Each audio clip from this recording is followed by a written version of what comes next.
The American Conservative Union is holding its annual conference this week in Washington, D.C. During this panel, two authors discuss religious extremism, and later, a panel on film and the pro-life movement.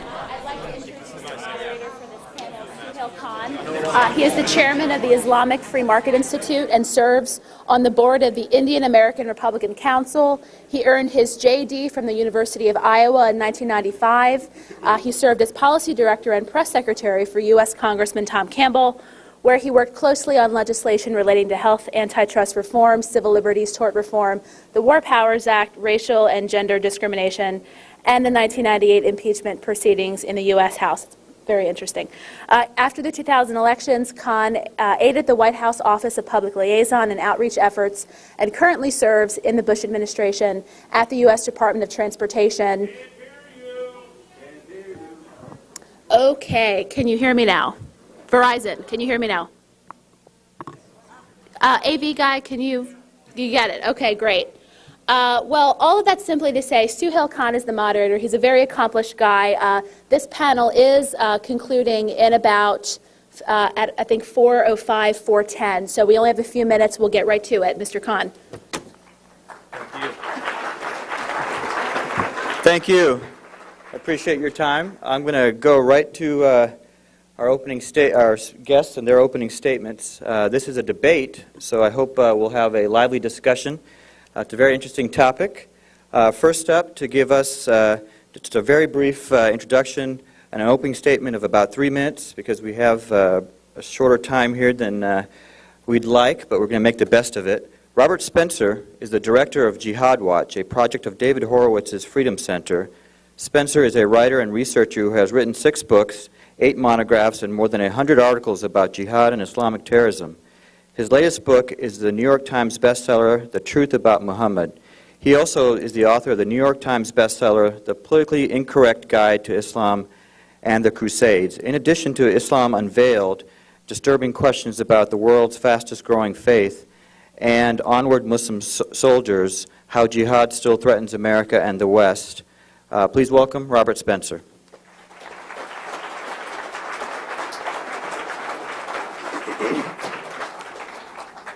Thank you very much. The topic today before us is stated as, is religious extremism or secular extremism the problem? Actually, this is a difficult topic to argue, because if you argue that religious extremism rather than secular extremism is the problem, then it sounds as if you are in favor of Jerry Springer and bald-headed pop-singing tarts and things like that, when actually the case is neither religious extremism or secular extremism is the problem, but rather, quite clearly, from the statements of those who are fighting against us, the problem is Islamic jihad. Islamic jihad is an imperative rooted within the Islamic religion. Jihad means struggle in Arabic. The only meaning of jihad is not military.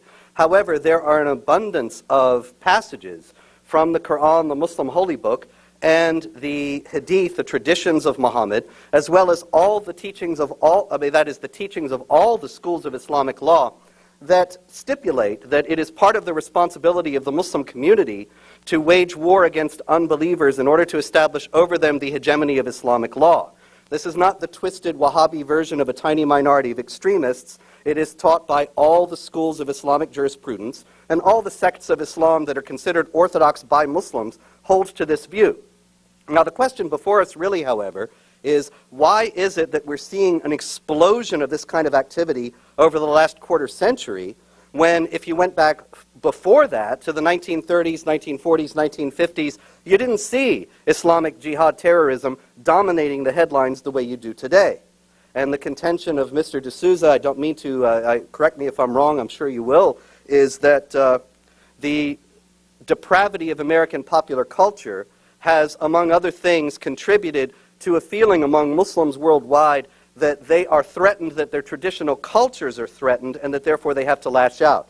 There is actually some truth to that. There's no doubt that the depravity of American pop culture is indeed used as a pretext by the Islamic jihadists. However, it must be borne in mind that the Islamic jihad has always been pursued whenever Muslim states and communities have had the means to pursue it.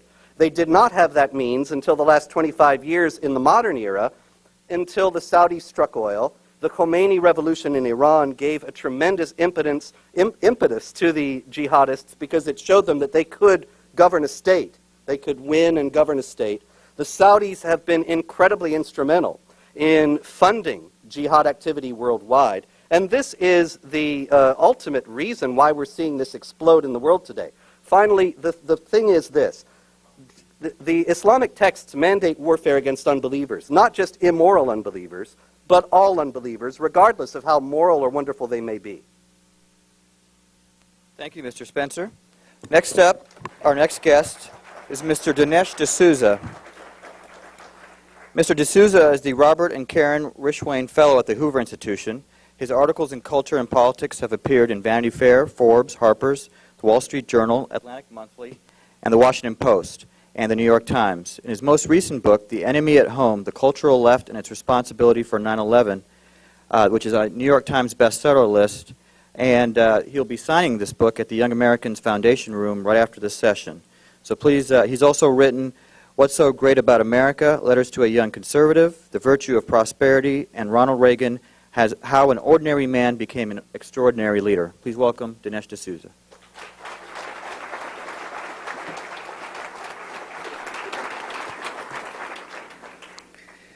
Thank you very much. I know my time is very limited, and so in my opening remarks I will adopt the motto that King Henry VIII used with one of his wives. He said, "I won't keep you long."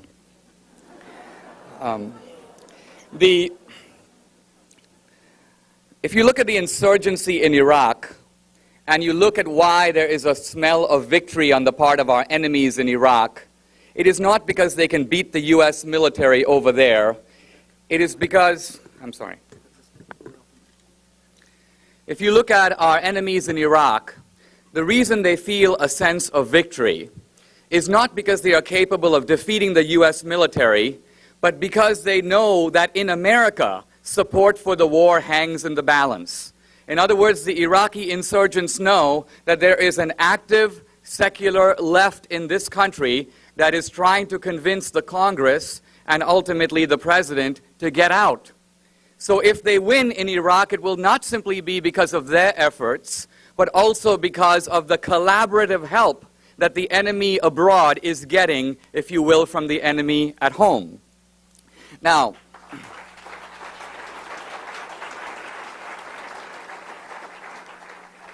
some people have taken my book to be saying, in a sense, that because I'm pointing a finger at the cultural left, that I'm denying in some inane way that bin Laden and his co-conspirators knocked down the World Trade Center and the Pentagon. They did it. But it is not an unintelligent question to ask, what are the conditions that put radical Islam in a position to be strong enough and emboldened enough to carry out that attack? Wasn't it the policies of Jimmy Carter in withdrawing American support for the Shah that helped install the Khomeini regime in place? Wasn't it the impotence, if that's the right word, of the Clinton administration in the 1990s that emboldened bin Laden? By his own token, he says, we were emboldened when we saw the cowardly response of the Americans to strike. Now, I want to make a point about this issue of cultural depravity. There are two groups in the Muslim world. There are the radical Muslims, and there are the traditional Muslims. One thing I'm going to be arguing is that we cannot win the war on terror without driving a wedge between these two camps.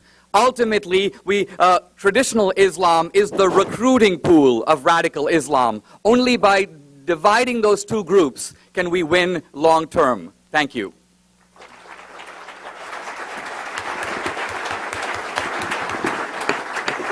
Thank you, Dinesh.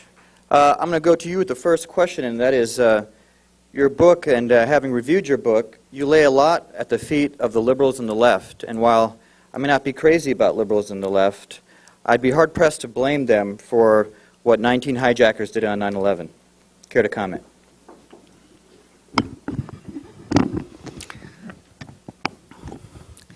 If one were trying to understand the rise of Nazism and Hitler's invasion of Poland and France, it would not be an unintelligent question to ask, what role did European appeasement in the 1930s play in consolidating the position of Hitler and emboldening him to do what he did? If it was not for the appeasement of the Europeans, maybe Hitler would not have taken the steps that he did. So my argument is that radical Islam, once a very marginal force in Islamic society, has gained enormous traction in the last couple of decades. One reason for it is liberal foreign policy, which has strengthened the position of radical Islam. The other reason is that liberal values projected abroad. And I'm not just talking about Britney Spears, by the way, or Hollywood. I am talking about an aggressive global campaign on the part of international leftist groups to promote secularism, feminism, homosexuality, all kinds of ideas that, look, we can debate them here in America, but when you go outside of America, to Africa, to Asia, to China, to India, to the Muslim world, these are seen as a shameless and shocking assault on the values of people who live in very traditional societies. So we've gotten a backlash from that. Thank you, Dinesh.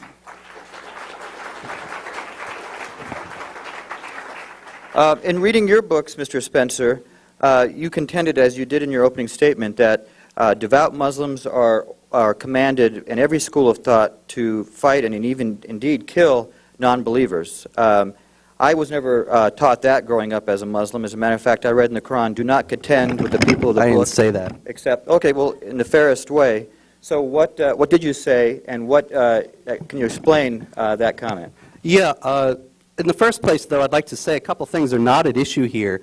I don't think that it's any point of debate or that Mr. D'Souza and I have any disagreement over the disastrous policies of the Carter administration or the disastrous policies of appeasement that are being pursued by the cultural left. Those things, sure, we are 100% in agreement. What we're in disagreement about is the prospects of these traditional Muslims who we are urged to ally with. I'm just not sure that they want to ally with us. And this is getting back to your question, Mr. Khan. Muhammad, the Prophet of Islam, told his followers, and this is in a hadith, Sahih Muslim 4294, if you'd like to look it up, is he told them to meet the unbelievers, invite them to Islam. If they refuse the invitation to Islam, then to offer them the second-class status of the Dhimma, the protected group, the so-called protected people who are second-class citizens and denied equality of rights under the law with Muslims, or third, to go to war with them if they refuse both conversion or subjugation. These things are taught in all the schools of Islamic law to this day. This doesn't mean that every Muslim holds to them, and this is where we come back to the traditional Muslims. When I asked Mr. D'Souza in an earlier engagement if he could name a traditional Muslim, he gave me Ali Goma, the Mufti of Egypt. Unfortunately, the Mufti of Egypt has issued a statement in support of Hezbollah. Hezbollah is a terrorist group. Hassan Nasrallah, the head of the Hezbollah, is on video shouting death to America. I doubt that that's really a very fruitful possibility for alliance. Thank you, Mr. D'Souza. I'm Spencer. Oh, sorry, Mr. Spencer. Mr. D'Souza, Mr. Spencer is contending that we would have difficulty in the West with aligning with traditional Muslims. Is that, in fact, something that is impossible, or what's your argument? Historically, I think that the error that Spencer makes, if I may say so, is he ransacks the Quran. He finds all the violent passages in it. He ignores all the peaceful passages in it. He looks at the early conquering zeal of Islam for the first few hundred years, starting about the 7th century. Then he fast forwards, jumping over about 1,000 years, right to the modern age, and he basically says, Bin Laden is right. Bin Laden is right in usurping and appropriating the entire Muslim tradition. When Bin Laden says, I'm doing nothing more than what the Quran says, Spencer is there applauding on the sidelines because he agrees with the bin Laden interpretation of Islam. Now look, unlike Spencer, I grew up in that world. I grew up in India, which has 200 million Muslims, almost as many as the entire Middle East.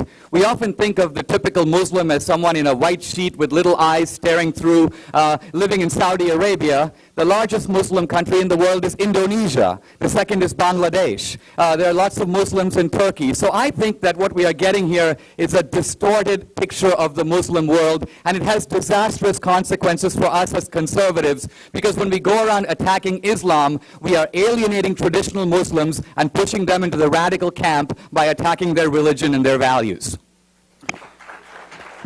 Thank you, Mr. D'Souza. And just Do I get looking to respond to that? Feel No? free, take a minute. Take a minute. Sure, thanks. The question here is what the content of Islamic teaching is, and that is a matter of objective record. I doubt that, with respect, that Mr. D'Souza has actually read any of my books, or he wouldn't make these claims that I'm picking out negative passages from the Quran and from Islamic tradition when I'm only reporting on what they say. I said in the beginning that the four Sunni schools of Islamic jurisprudence, the Shafi'i, Maliki, Hanbali, and Hanafi, as well as the Shiites, they all teach this thing. So in other words, it's not something that is just bin Ladenism, it is mainstream Islam. And the idea that we are attacking them by telling the truth about what Islamic teachings are, well, I think that's absurd. Thank you. And I'll offer a rebuttal to Mr. D'Souza. For every kill the infidels passage in the Quran, you can find a matching slay the infidels passage in the Old Testament. Don't interrupt me. Don't interrupt me. The issue I want to get at is not what the Quran says, slay the infidels. Now, the Muslims have had historically many empires, the Umayyad, the Abbasid, the Ottoman Empire. The Muslims ruled northern India for 200 years. They ruled about 40 million Hindus. They could have slain them. They could have killed them. They could have forced them to convert. They did nothing of the sort. So what I'm getting at here is we're getting, if you will, a certain kind of, let's read the Quran and pick out a passage without looking at how these passages have actually been interpreted through Islamic history. Don't get me wrong. I'm not saying that there aren't problems with Islamic teaching. I am simply saying that this root and branch attack on Islam, the Prophet Muhammad was the founder of terrorism. The Quran is a gospel of violence. We are setting up to have a war with 1 billion Muslims. That is a very stupid war to fight. It's an unnecessary war. It's the wrong war. Unfortunately, Mr. Spencer, let me ask you a question, and you can maybe Yeah, incorporate your answer into both. I will. If in looking at, right now we are faced with an enemy that we must destroy, but in looking at different instances of the history, we see the Tamil Tigers in Sri Lanka. They were the first to engage in suicide bombing. In 1946, there was a King David bombing where terrorists killed over 90 people, including Jews, Arabs, Christians, and British soldiers there. We see terrorism, of course, between Catholics and Protestants in Ireland. Would those be characterized as Catholic terrorism or Hindu terrorism or Jewish terrorism? Thank you for the question, because this is a common thing that is said. Actually, no, they would not be characterized as Catholic or Jewish or Hindu terrorism, precisely because the people who carry out the acts of terrorism in those instances do not adduce the religious texts of their respective religions to justify their actions, whereas the Islamic terrorists do that, and they do that in great detail. Once again, Mr. D'Souza has brushed past my point about the teachings of Islam. I am talking precisely about what he says we ought to be talking about, and that is how these texts have been interpreted throughout Islamic history.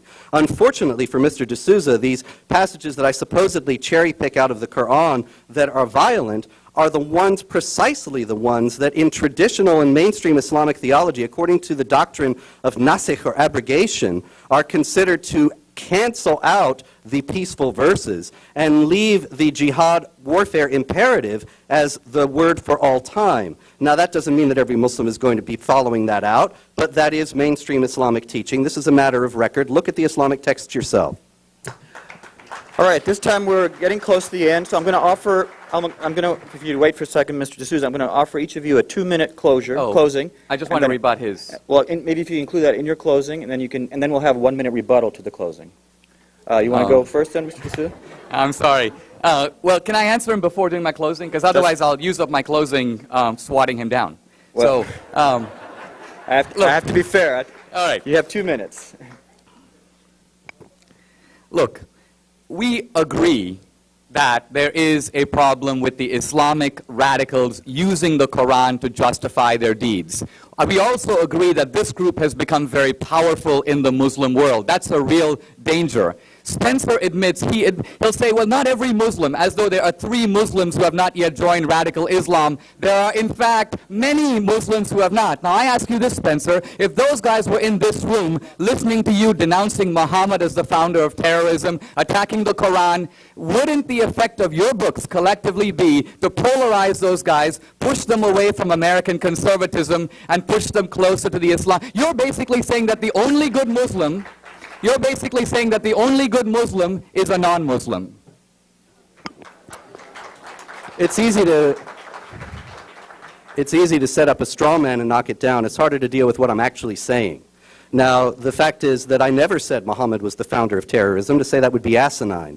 But Muhammad did mandate warfare against unbelievers. It's in the Quran also. And it is abundantly clear from the teachings of all the schools of Islamic jurisprudence. Now, what does that mean that we should do? Should we avoid saying anything about this in order to keep from offending the sensibilities of Muslims? It would seem to me that on the basis of simple human decency, as well as simple adherence to reality, we ought to be calling upon Muslims of goodwill to examine these elements of Islam that are giving rise to violence and to repudiate them, and to adhere to the canons of human rights that are universally accepted in the world, even in large parts of the Islamic world. And then, in other words, to look at the texts of the Quran and the example of Muhammad is not insulting or disrespectful. It is a matter that any sincere Islamic reformer would be completely behind, because obviously you cannot reform something that you won't admit needs reforming and that you won't acknowledge needs careful examination. And so the idea that these people abhor jihad, but if you talk about Muhammad, then they will become jihadists, is completely silly. If they really abhor jihad, then no matter how insulted they are, they're not going to join it. And so Mr. D'Souza's own argument illustrates the fact that there is widespread support for this, unfortunately, among his so-called traditional Muslims, like the Grand Mufti of Egypt. And so I am calling for Muslims of goodwill, like my friend Ahmed Yunus in the crowd here, and others, to honestly discuss the elements of Islam that are inspiring the jihad terrorists, that Osama bin Laden is quoting, that all the others are quoting all the time, and making recruits among Mr. D'Souza's traditional Muslims on that basis, and to come up with some positive way, instead of denying that these elements exist, come up with some positive way to deal with them so that we can live in peaceful accord.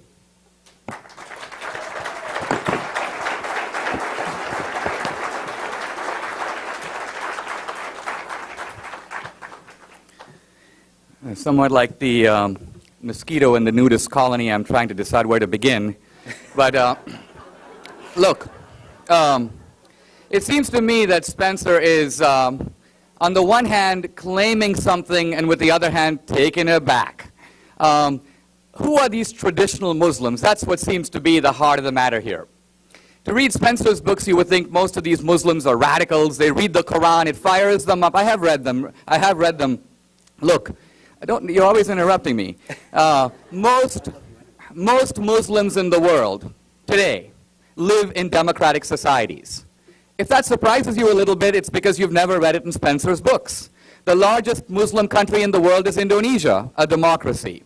There are Muslims in Turkey, which is another democracy. India is democratic. My point is simply this, that we are having debates. Is Islam compatible with democracy?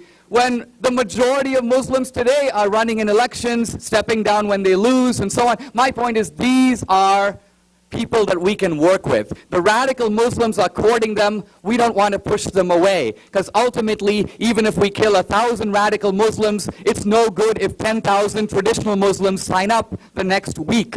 I am saying that as conservatives, if we were winning this war, you could say, why are we listening to a new strategy? We're not doing that well. We are bringing very few converts in from the left, and we are increasing anti-Muslim sentiment, which the radical Muslims are exploiting over there. So I think that conservatives, or some of us, have been unintelligently fighting this war, and by understanding it better, I think we can fight it better. Thank you. That brings our debate to a close. I want to end with a verse from Matthew 5:9. Blessed are the peacemakers, for they will be called the sons of God. Thank you for your attention today, and I hope that you have something to think about. God bless you.